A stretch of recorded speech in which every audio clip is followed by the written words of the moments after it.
So এবারে topic হচ্ছে data field encapsulation. So making data field private protect data and makes the class easy to maintain। তার মানে ওরা আমাদেরকে সরাসরি যেটা বলতেছে যে এখন থেকে তুমি ক্লাসের মধ্যে যে প্রপার্টিগুলো বা যে স্টেটগুলো অথবা যে কি যেন অ্যাট্রিবিউটগুলো লিখবা এগুলো সব তুমি প্রাইভেট বানাই দিবা। তো বলতেছে এখানে কিছু সুবিধা বলতেছে, first data may be temperate with, for example so এরকম একটা অবজেক্ট আছে। আচ্ছা, মানে এখানে বোঝানো হচ্ছে যে কেন আসলে আমরা this is not good practice for two reason, মানে ডিরেক্টলি লেখাটা কেন মানে না ভালো জিনিস না। কারণ ধরেন আপনি একটা ভ্যারিয়েবল লিখে রাখছেন কথার কথা পাই ইকুয়ালস টু 3.1416 কথার কথা, হ্যাঁ। এখন আপনার এই পাই ভ্যারিয়েবলটা আমি কি করছি আরেক ক্লাসে ধরে ওটার ভ্যালু বদলাই দিছি। তাহলে আমি যদি ওখান থেকে বদলাই দিই, দেখছেন তো যে এক জায়গায় যদি ভ্যালু বদলাই দিই এটা কিন্তু সব জায়গায় বয়ে বেড়াবে, যেহেতু কানেকশন বা রিলেশনের ব্যাপার আছে এখানে। তাইলে আমি যদি এটা ভ্যালু চেঞ্জ করে দিই তাহলে ওই ভ্যালুটা কিন্তু আপনার যত প্রোগ্রাম হবে এরপরে সব জায়গায় ভুল অ্যান্সার করবে। তাহলে এই জন্য আমরা যেটা করব প্রাইভেট করে দেবো। সো প্রাইভেট করলে যেটা হবে ডাইরেক্টলি ওর কাছে আর যাওয়া যাবে না। তো যেতে হবে কিভাবে, তার মানে এটা ভায়া হয়ে যেতে হবে।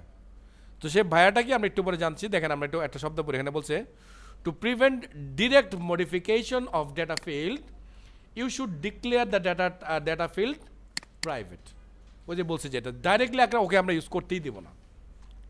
তো using private modifier this known as data field encapsulation, তার মানে ডেটা ফিল্ডকে লুকিয়ে রাখা হলো। এবার তাহলে কথা হচ্ছে তাহলে যদি লুকিয়ে রাখি তাহলে ওকে ব্যবহার করবো কিভাবে? আমরা তো বলতেছি এই জিনিস ওই ক্লাসের জিনিস ওই ক্লাসে নেবো, ওই ক্লাসের জিনিস ওই ক্লাসে নেবো, তাহলে কিভাবে করব? তো বলছে a private data field can not be access by an object from outside the class that define the private field. বলছে আপনি অবজেক্ট বানাইলেও ওই ক্লাসের মধ্যে ওই ডাটা ফিল্ড ইউজ করতে পারবেন না। সে ধরেন আমরা মোবাইলের একটা ফিল্ডকে প্রাইভেট করে দিচ্ছি, মোবাইলকে আমি কল করছি অ্যান্ড্রয়েডে কল করলে কিন্তু আমি ওই ডাটা ফিল্ডকে ইউজ করতে পারবো না, যেহেতু প্রাইভেট। আর প্রাইভেট কি ওই ক্লাসের বাইরে যাবেই না, মাথায় রাখবেন কথাটা। তো বলছে however a client often need to retrieve and modify the data field. তাহলে আমাদের অবশ্যই এগুলোকে দেখতে হবে বা চেঞ্জ করতে হবে। তো to make private data field accessible provide a getter method to return its value. তার মানে গেটার নামে একটা মেথড আমরা এখানে ব্যবহার করব যদি আমরা ফিল্ডকে প্রাইভেট করি। তো to enable a private data field to be update provide a setter method। খুব সংক্ষেপে যদি আমি বলি তাহলে বলতেছে যে প্রাইভেট যে মেম্বারগুলো আছে বা প্রাইভেট যে ডেটা ফিল্ডগুলো আছে এগুলোকে যদি আমরা বাইরে থেকে অ্যাক্সেস করতে চাই তাহলে আমরা এখানে গেটার এবং সেটার মেথড ইউজ করব। তার মানে যদি এই ডাটা আপনি দেখতে চান তাহলে আপনি গেট মেথড ইউজ করবেন, ডাটা যদি আপনি ওর কাছে পাঠাতে চান তাহলে আপনি সেট মেথড ইউজ করবেন। এখন আপনার প্রশ্ন দিতে পারে স্যার লাভ হইল কি তাহলে গুইরা মুইরা? অবশ্যই লাভ আছে স্যার। আপনি যে গেট মেথড আর সেট মেথড বানাবেন আপনি তো চাইলে ওখানে লজিক সেট করতে পারবেন। আমি বলবো ইফ ইউজার যে ভ্যালুটা দিচ্ছে, মানে আমার তো একটা প্যারামিটার থাকবে, আমি বলবো পাই যদি ইকুয়ালস টু 3.1416 হয় তাইলেই কেবল ঠিক আছে, অন্য কিছু হলে তুমি এটার মধ্যে ভ্যালু নিবা না। তার মানে কি আমি একটা ফিল্টার করে ওই ভ্যালুকে কিন্তু আমার ভেরিয়েবলে আমি সেট করব। তার মানে আমার প্রাইভেট জায়গায় আমি ফিল্টার করার পরেই সেটাকে আমি আমার প্রাইভেট হিসাবে গণ্য করবো যে এটি now it's my private part. Clear? So set করার সময় এটা করব, গেট করার সময় তাকে চাইলে আমি এরকম প্রসেস করেই তাকে আমি রেজাল্ট দেখাইতে পারবো। ওকে, সো এই জন্য আমরা যে মেথডগুলোকে ব্যবহার করবো এটাকে বলা হচ্ছে গেটার অ্যান্ড সেটার মেথড। ক্লিয়ার? তাই আমি আপনাদের বলেছিলাম যে আমরা যখন আসলে ইউএমএল করব তখন এরকম অনেক ছবি নিয়ে আমরা কাজ করব, এবং আমি বলেছিলাম যদি প্লাস চিহ্ন থাকে তাহলে আমরা ধরে নেব এগুলো হচ্ছে কি, আর যদি মাইনাস চিহ্ন থাকে তাহলে ধরে নেব কি। ওকে, তার মানে আমরা আমাদেরকে বলতেছে একটা সার্কেল ক্লাস বানাও, যে সার্কেল ক্লাসের মধ্যে রেডিয়াসটা থাকবে প্রাইভেট, আবার নাম্বার অফ অবজেক্ট এইটাও থাকবে প্রাইভেট। আমাদের মতো একটা ধরি নাকি, কি বলেন? আমি যেটা করতেছি এই প্যাকেজের আন্ডারে আমি একটা নতুন জাভা ক্লাস নিব, এটার আমি নাম দিচ্ছি স্টুডেন্ট, এবং এটাকে আমি রাখতেছি সে আপাতত স্টুডেন্টের মধ্যে রাখতেছি। প্যাকেজের ঝামেলাটা আমরা একটু পরেই সলভ করবো না প্রপারলি। ওকে, সো এইবার আমরা লিখতেছি private string name private string email দিলাম, সরি আইডি হতে পারে, আচ্ছা ইমেল দিলাম আপাতত, ইমেল, হ্যাঁ। দেন আমি লিখলাম প্রাইভেট ইন্টিজার আইডি, আর কিছু দিব না, আপাতত জন্য এতটুকুই থাকলো। দেন আমরা যেটা করি কি, কনস্ট্রাক্টর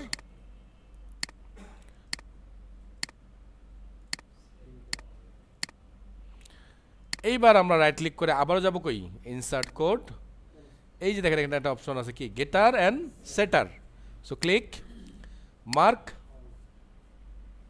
জেনারেট। তো এই যে দেখেন আমার জন্য নেমকে গেট করার জন্য গেটার, নেমকে সেট করার জন্য সেটার। তার মানে আপনি যে ভ্যালু দিবেন এই ভ্যালুটা এখানে আসবে, এই ভ্যালুটাকে চাইলে আমি ফিল্টার করে এই ভেরিয়েবলে সেট করতে পারবো। তা আপাতত যেহেতু ওরা দিছে, ওরা কোনো ফিল্টার আপাতত আমাকে দেয় নাই। সো এই যে একই অবস্থা, গেট ইমেল, এই যে সেট ইমেল। তার মানে আপনি যে ইমেল অ্যাড্রেসটা লিখবেন, আমি চেক করবো যে আপনি যে ইমেল অ্যাড্রেস দিচ্ছেন সেটার মধ্যে @ আছে কিনা, এটা আছে কিনা, সেটা আছে কিনা, সব চেক করার পর যদি চেক পাস করে তাহলে আমরা বলবো এই ইমেলটা এইবারে এই ইমেলে সেট করে দাও। বুঝতে পারছি? তার মানে ডিরেক্ট অ্যাক্সেস আমরা কীভাবে কন্ট্রোল করলাম সেটা বুঝলেন কিনা। তারপরে সরাসরি আমরা এখানে তাকে ঢুকতে দিচ্ছি না, আমরা ওকে বলতেছি তুমি এটা হয়ে আসো, আর এটা হয়ে আসা মানে কি আমি ওকে চেক করতে পারবো। এবার সিকিউরিটি চেক করার পরেই কেবল আমি ওকে আমার বাড়িতে ঢুকতে দিব। এখন আপনার এখানকার ডাটা আপনার পড়তে হইতে পারে না, শুধু আপনি ডাটা দিয়েই যাবেন আজীবন, পড়বেন না তো। পড়তে যখন হবে মানে ওর কাছ থেকে যখন আপনি ডাটা নেবেন তখন আপনি ইউজ করবেন গেট, যখন আপনি ওর কাছে ডাটা পাঠাবেন তখন আপনি ইউজ করবেন সেট। এবং প্রতিটা প্রপার্টির মানে এখানকার একটা প্রপার্টির জন্য এখানে দুইটা মেথড, একটা গেট একটা সেট। তো এখানে যেহেতু আমাদের প্রপার্টি 3টা, আমাদের এখানে মোট 6টা মেথড আসছে দেখেন। তো আমি এখানে যখন নাম সেট করব তখন আমি বলতেছি if name dot length is greater than or equal say 6 and name, ও দেখছেন যে কালকে পাইথন কোড করছি যে আজকে সর্বনাশ করে ফেলাইছি, নেম ডট লেংথ, পাইথন আবার ওইভাবে লিখে দেয় এন্ড, হ্যাঁ লিখলে কাজ করে, হ্যাঁ। সো লেস দেন ইকুয়াল 20, তার মানে 6 থেকে বেশি বা কিন্তু 20-এর চেয়ে কম যদি হয় তাইলেই আমরা বলবো এই কথাটা, else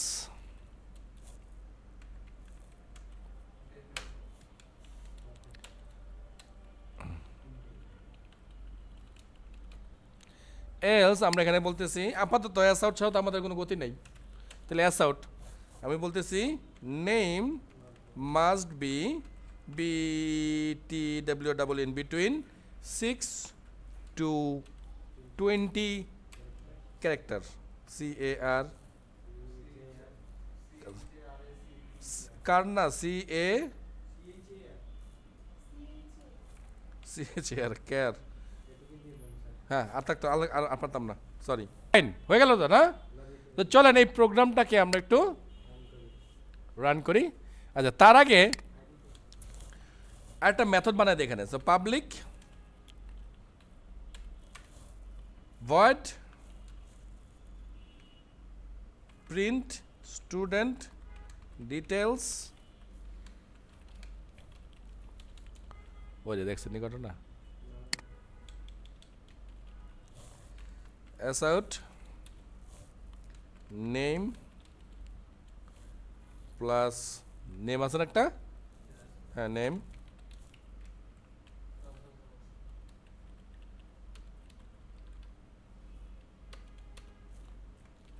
क्या सर ईमेल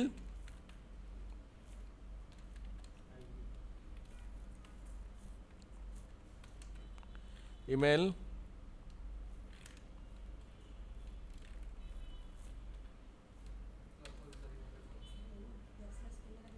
কি ব্যাপার বারবার এই জিনিসটা ভুল করতেছি কালা। আচ্ছা না লাস্ট ওয়ান ইজ আইডি না, আইডি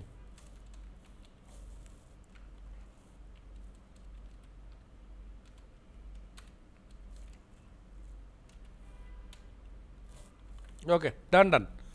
সো চলেন চলে যাই আমরা মেন ক্লাসে নাকি।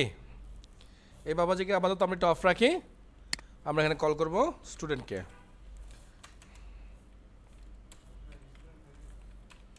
হ্যাঁ,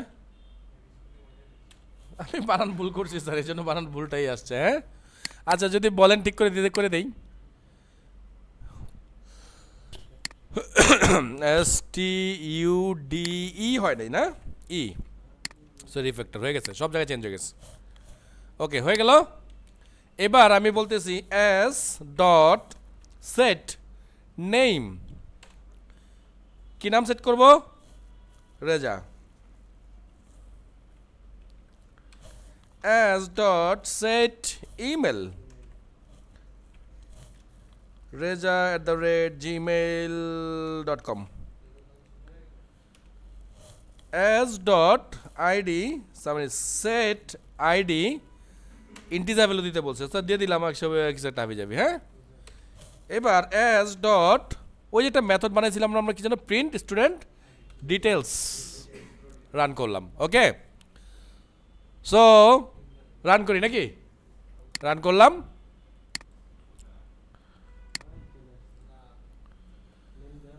name must be between 6 to এত ক্যারেক্টার। সো নেম আমার মনের মতো হয় নাই বলে নেমকে সে নাল করে দিছে। সো দিলাম তো আমি আমার লক করে, হইল না আমার লজিক টেস্ট। সেভাবে পারবো না আমি সব টেস্ট করতে। তাহলে মজার ব্যাপার হলো এটাই যে আমি বানাইলাম প্রাইভেট, কিন্তু আমি ওকে অ্যাক্সেস করতে দিব, কিন্তু আমার শর্ত মেনে সে কাজ করতে হবে। ক্লিয়ার? প্রশ্ন ছিল যে এখানে নাল আসলো কেন, যে রেজার নাম 4 অক্ষর বলে না, স্ট্রিং এর ডিফল্ট ভ্যালু নালই আসবে। মজার ব্যাপার দেখেন, আমি এখান থেকে ওর আইডিটা সরিয়ে দেই, আমি প্রিন্ট করি, তাহলে 0 আসবে কেন? কারণ ইন্টিজার এর ডিফল্ট ভ্যালু 0। তার মানে এই যে এখানে যদি আমি ইমেল অ্যাড্রেস না দিতাম তাইলেও কিন্তু নাল আসতো।